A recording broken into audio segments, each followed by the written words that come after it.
l'exercice d'aujourd'hui. Donc moi j'intervenais précisément dans tout ce qui est rituel de vie, c'est-à-dire le coaching, l'accompagnement des personnes qui souhaitent évoluer dans leur vie. Le fait de venir à cette conférence m'a permis de nouer de des contacts, peut-être trouver des partenariats, parce que moi aussi je suis dans le domaine de l'entrepreneuriat, et peut-être de discuter avec des professionnels, ça donne des perspectives de partenariat, de comment on peut travailler ensemble, comment je pourrais bénéficier de leur expertise à mon tour. Je suis coach en sciences cognitives et sciences comportementales. Et aujourd'hui, j'ai participé à ce magnifique événement pour vous parler de la méditation.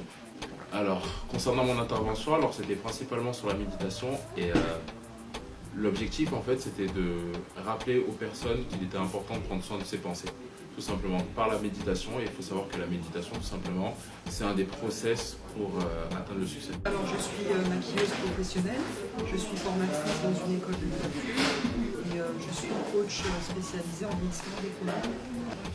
C'est une excellente initiative de pouvoir rencontrer des coachs alimentaires, des nutritionnistes, également des coachs de méditation et de développement personnel. Le public était très varié, hommes, femmes, familles.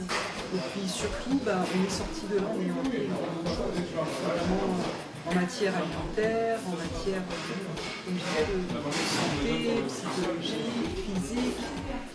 C'était très très enrichissant. Je suis en fait graphiste, illustrateur graphique. Et donc j'ai été appelé par Maïna pour travailler sur la communication graphique. Donc le flyer, le logo, les affiches, les roll-ups, tout ce qui est lié à la communication graphique en fait, tout autour de ça. Et donc pour la première édition, ils m'ont fait confiance et nous avons fait du bon boulot apparemment. Je suis donc consultante en prévention, santé et nutrition. Donc en fait, ce qui m'intéresse beaucoup effectivement, c'est de faire un travail de prise de conscience sur notre alimentation, particulièrement de la communauté noire, la communauté afrodescendante en fait. Parce que on constate en fait que notre façon de nous alimenter n'est pas adaptée. Et la façon dont on s'alimente en fait ne correspond pas du tout à notre façon de fonctionner.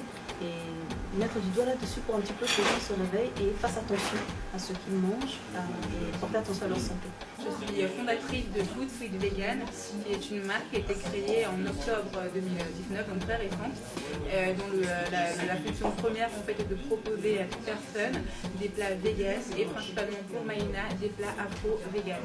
Mon rôle était d'assurer du coup la partie alimentation des intervenants et également des participants. Donc j'avais pour mission de proposer différents menus. Toujours prendre soin de soi, de son corps, de son esprit, etc.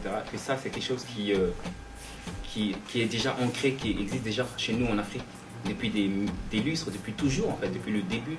Et c'est ça qui est en train de revenir en fait. Les choses que nous-mêmes, en tant qu'Africains, on avait oubliées. C'est ce côté-là qui m'a intéressé. L'idée de retour aux sources, de retourner vers soi-même. Et c'est pour ça que je me suis dit, ok, c'est une belle aventure.